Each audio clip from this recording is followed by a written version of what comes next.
Fala aí, meu povo, tudo certo com vocês? Bem-vindos então a mais uma aulinha aqui desse curso de animação 3D para games, beleza? Então, para quem perdeu a primeira aula aí, dá uma olhada, tá na playlist já, tranquilo? Fiquem muito atentos aí aos links que eu coloco na descrição, que eles sempre agregam aí, né? Eu sempre acabo citando eles, fica bem como um material de apoio, tá bom? Então, para quem não me conhece, Daniel Rivers, beleza? Já deixa o like, se inscreve e bora lá. Então, como vocês viram, eu já apresentei a proposta desse curso. Não sei nem se eu consigo chamar de mini curso, né? Eu tenho uma ideia de fazer, né, bastante aula aqui, tá? Minha ideia é realmente ir do zero, tá? Da bolinha, tá? Com bastante calma pra gente aprender todos os conceitos da animação. Então, apressadinhos aí de plantão vão sofrer um pouco, tá bom? Porém, né, aquele papo de professor chato, eu sempre recomendo ir com calma, sempre ir vendo essas aulas básicas, porque sempre tem ali um detalhe no começo que foi citado, que se você, né, der aquela vacilada, aquela moscada, pode ser que se comprometa ali né, algum trabalho que você faça no futuro, algum momento mais avançado, tá bom? Então, rapidamente, eu vou deixar no mesmo setup que eu tinha feito na última aula, né, 24 FPS, beleza. Uma coisinha que eu acho que eu não mostrei é que eu posso estar colocando a minha animação, ó, tá? Para começar 0 por 0 aqui embaixo, tá? 0, 0. E no final 0, 0, tá? Opa, não, perdão, 100, 100. Então, ou seja, eu posso estar aqui. O primeiro 100 aqui, tá, ó, é o quanto que eu quero estar visualizando. E aqui é o máximo que eu estou animando, tá? Então, por exemplo, eu coloquei 100, é meu limite, só que eu quero visualizar só 50, tá? Então, você pode ver que eu posso visualizar aqui 50 frames, tá? É para você meio que ir parte por parte, meio que essa é a ideia. Aqui você começa de 0, opa, e vai até 0, tá? Você pode também, ó, isolar aqui. Eu quero começar a animar, sei lá, no frame 27, tá? Então, só para isso aqui ficar na mesma linguagem aqui, tá? Galera, então, indo nesse esquema de pouco em pouco, eu quero dar uma avançada no assunto, tá? Trazer, lógico, coisas conceituais, só que, né, tipo, cada um no seu momento, não precisa ser aquele professor mega arcaico aí, tudo mais. E eu falei muito na aula passada sobre pipeline de jogo, né? É o propósito aqui, que eu tinha prometido para vocês, que eu vou mostrar o que o jogo exige, qual que é o diferencial, né? Fazer isso aqui para uma mídia como propaganda, que você vai no final só renderizar o vídeo, e no jogo, né, que é o tal do real time, vai ter ali as coisas em tempo real, quais são as diferenças. Eu mostrei que o principal que pega é a tal do joint, né? Você ter o skin, mostrei para vocês, e até mostrei que eu não fiz nada disso aí, só animei a bolinha da direita para a esquerda, e ele funcionou no Unreal, muito que bem. Porém, o que acontece, né? Vamos apresentando uma dor e o porquê que a gente monta os conteúdos aqui, é sempre baseado numa dor do aluno, do mercado ali e tal, né? Então, é tipo assim, se você sempre pensa assim, no que mais começa a demandar conteúdos é quando o cliente ele pede alguma coisa, e é justamente a gente aqui já de antemão, como a gente tem experiência no mercado, a gente antecipa isso aí e já ensina alguma coisa. É o resumo de aulas, né?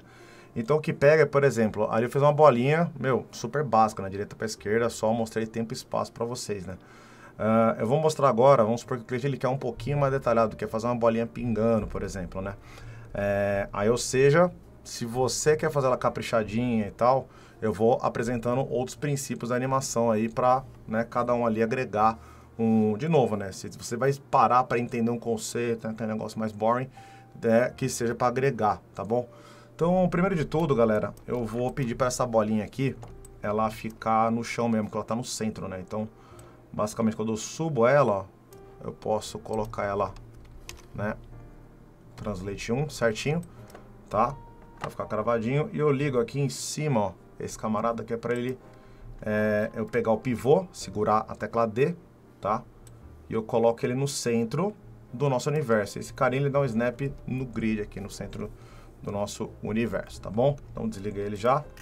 E a gente pode dar um Freeze Transformations, tá? Então, isso aqui é uma coisa muito importante, que é para você resetar essas informações, elas passam a ser o standard ali, tá? E você pode ver que ele vai acumulando histórico, pode vir de vez em quando aqui, Edit, Delete History, tá? Então a gente agora tá um pouquinho mais seguro para falar sobre.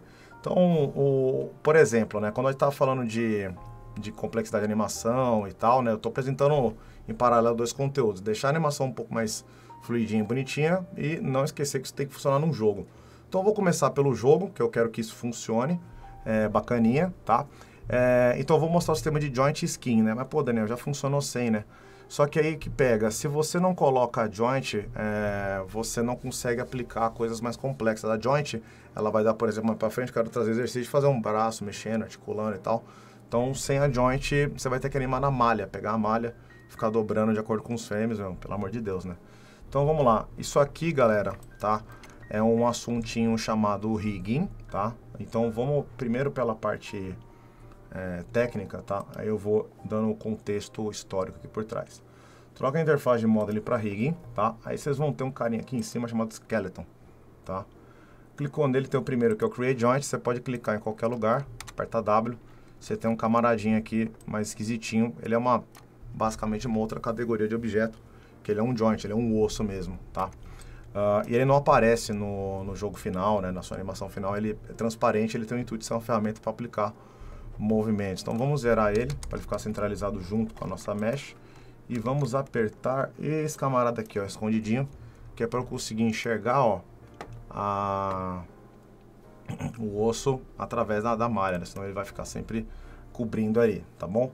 Então você pode ver que os dois estão independentes um do outro, tá? Quando eu mexo a bolinha tranquila, não mexe o osso, e mesma coisa o osso em si, tá? Se eu quiser aumentar o raio dele, tem aqui o radius, um pouquinho maior, né? Mas isso aqui é só para visualização, não altera em nada, tá bom? Então, se eu quiser aplicar a tal da skin, ó, seleciona a malha, que eu quero aplicar a skin, beleza? E seleciona a joint, que é o joint que vai mandar. Por enquanto é um cara só, né? Então, vamos aqui em skin, tá? Por hora, nesse nível de aula aqui, só clica em byte skin e tá tudo bem, né?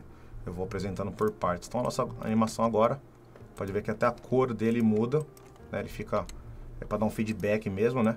E aí agora ele exerce controle sobre a malha 3D, então te anima direto na joint. Isso aqui é o correto mesmo, tá bom? Então, ó, você pode apertar W, E e R para ir aplicando os outros movimentos e agora é ele que manda, tá bom?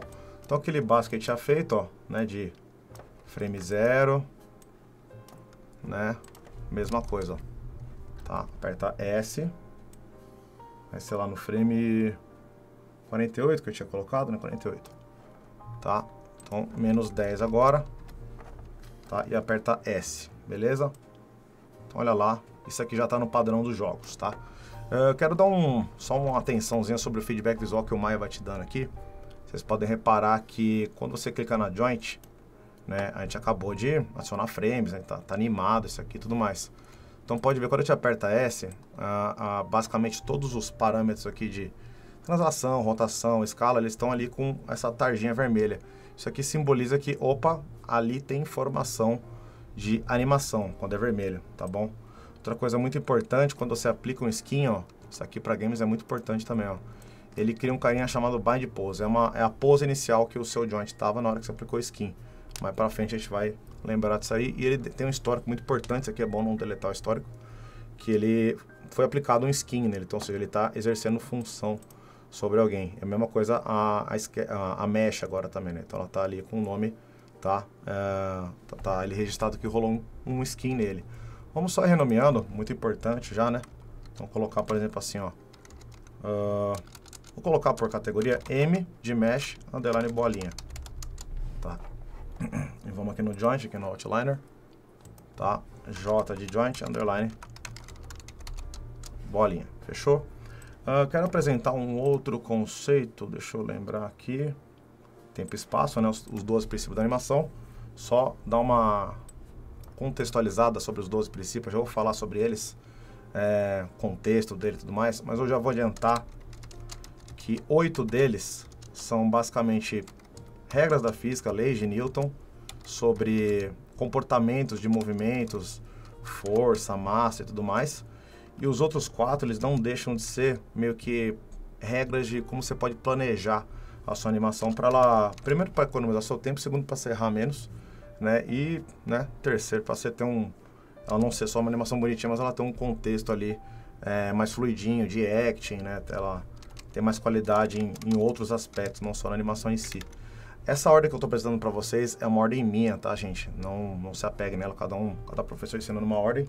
Número 10 aqui, ó, eu vou apresentando um pouco, assim, né, um pouco de princípios da física e um pouquinho aqui de planejamento.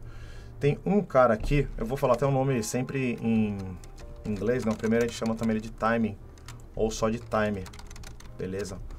O 10º aqui, a gente pode chamar ele de animação direta, ou, o pessoal chama de EO, né, também, pose a pose, tá? Então, em inglês, isso aqui ficaria straight ahead, and pose, comercial, né? Pose to pose, tá? Isso aqui, galera, eu vou explicando por partes para vocês terem uma ideia, mas não deixa de ser o seguinte, de novo, né? São dois princípios dentro de um só, né? Sempre rola esse combo.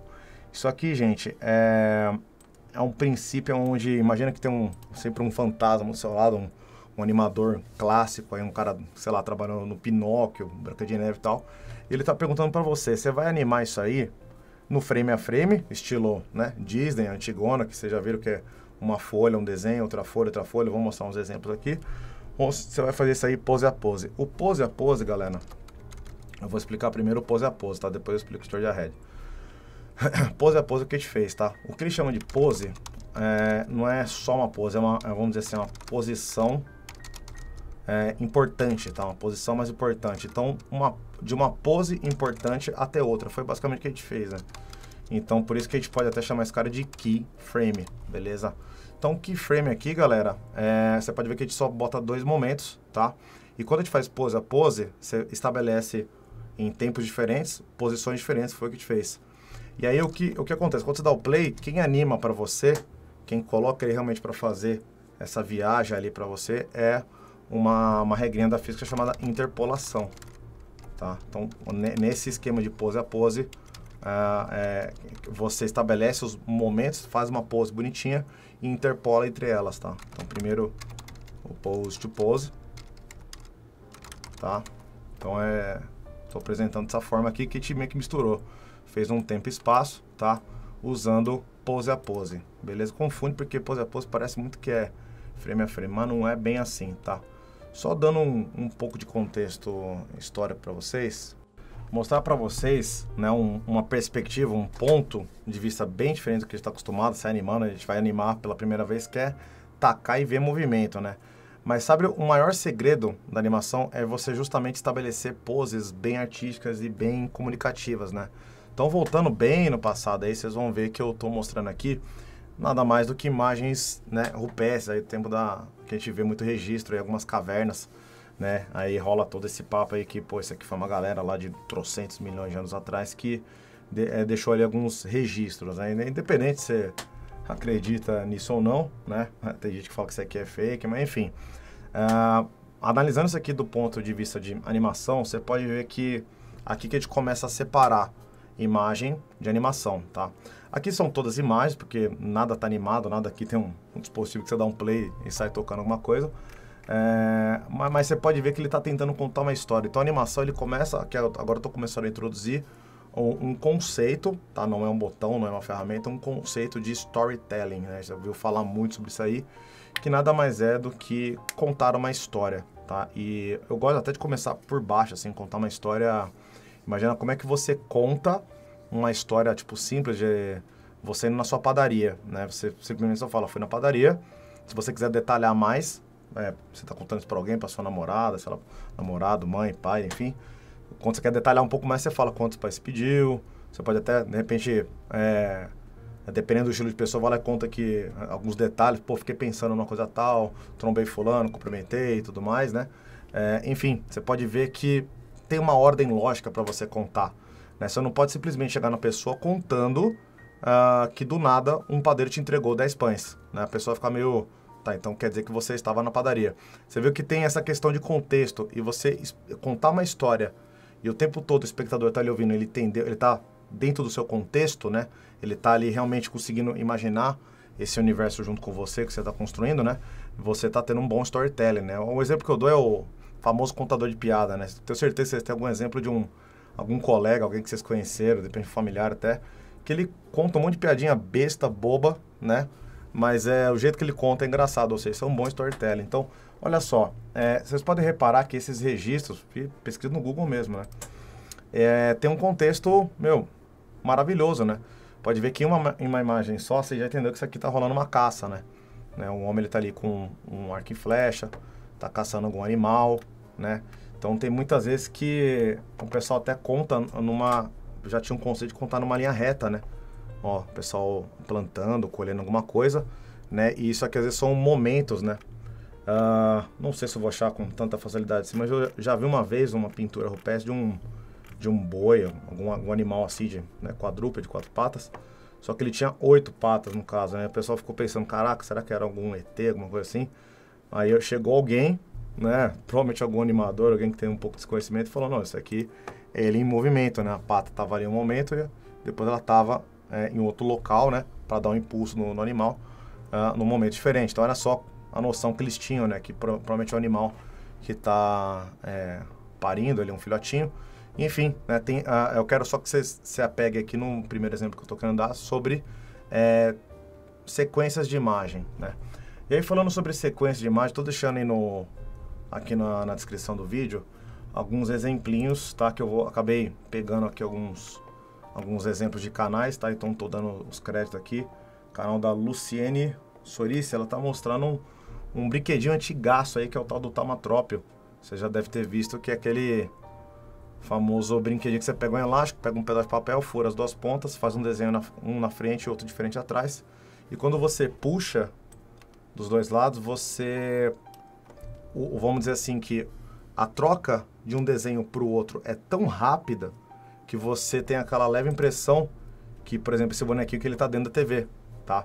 Então, notem que eu falei de 2 frames aqui no caso, falando termos de animador mesmo, que eles são tocados, né, a velocidade para você ver de um para outro é tão rápido que ela engana a sua vista. Então, aqui já tem um princípio de animação rolando, tá? Deixa eu ir fechando para economizar um pouquinho. E aí temos aqui também, ó, esse aqui é difícil, é um trava-língua, né? Fenacistoscópio, né? Fenacistoscópio, beleza? É uma parada antigaça também, né? Que era pegar um pedaço de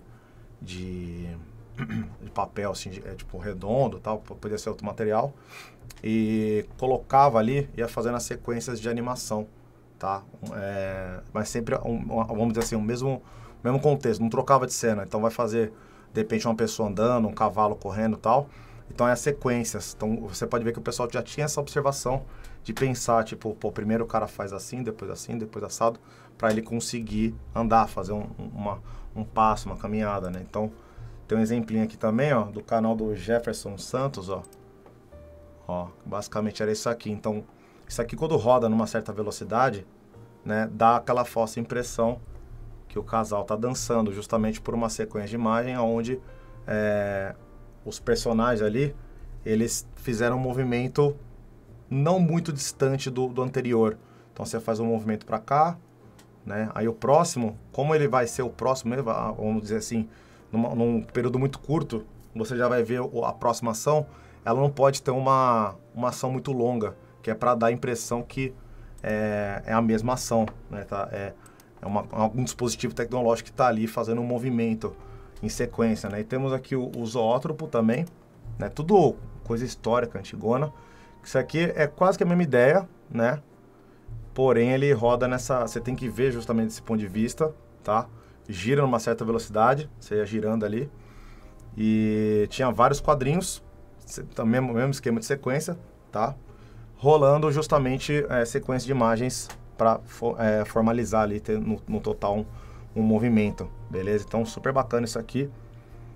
E você pode reparar, o que eu quero começar a embutir em vocês é que aqui já começa a nascer o lance de frames, né? Você pode ver que o pessoal já começa a notar que, basicamente, você precisa de um número certo de imagens para conseguir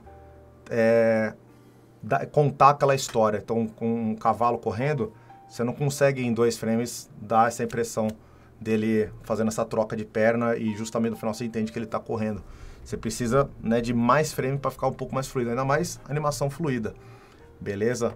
E eu só esqueci, eu pulei um pouco aqui, nesse camarada, o inventor dele, deixa eu pegar na colinha que eu não sou ruim de decorar nomes, Joseph Antoine Plateau, foi o cara que fez os primeiros protótipos, né? E esse nome Plateau vai ser um nomezinho que a gente vai utilizar, virou um nome de um conceito, uma ferramenta aí que a gente atribui na nossa animação, né? Ela tem um efeitinho e foi uma homenagem ao platô, beleza? E aí, basicamente aqui, depois do fotograma, tá? Uma colinha aqui com as histórias que eu preciso dar uma cola aqui. Nasceu o 24 frames, tá? Que foi também um dispositivo que precisava de uma certa sequência um pouco mais complexa. Já começou a rolar foto, tá? Ó. Eram colocados em sequência, que aí já começou a rolar o que a gente conhece de filme mesmo, né? O negativo de filme. Todo mundo já viu, né? Esse dispositivo aqui de roda numa velocidade absurda, que o pessoal colocava no cinema e era basicamente assim o negativo do filme. Então, numa sequência, numa velocidade legal entre um frame e outro, você via ali a sequência de face dando um movimento no final. Então, olha aí. Tudo que a gente está vendo hoje em dia no software de animação, tá? É fruto de, né, anos e anos de história aí. Beleza? Então, isso aqui, galera, que eu estou mostrando no tal de Story Ahead. Você precisa de um desenho aqui. O próximo, ele tem que ter pouco movimento, porque justamente está fazendo uma caminhada, que o cara está andando numa velocidade meio lenta. Então, para isso aqui ficar nítido, tá? Você precisa ali de espaços curtos ali né? O espaço, eu tô querendo dizer, o espaço que cada passo tá ali tá ocupando, beleza? Para você dar esse conceito no final, beleza? Então, galera, só para resumir melhor aí e dar um contexto mais bacana, só para resumir o maior objetivo desse vídeo aqui é pegar e focar um pouco mais desse tipo de planejamento sobre o post-to-pose, beleza?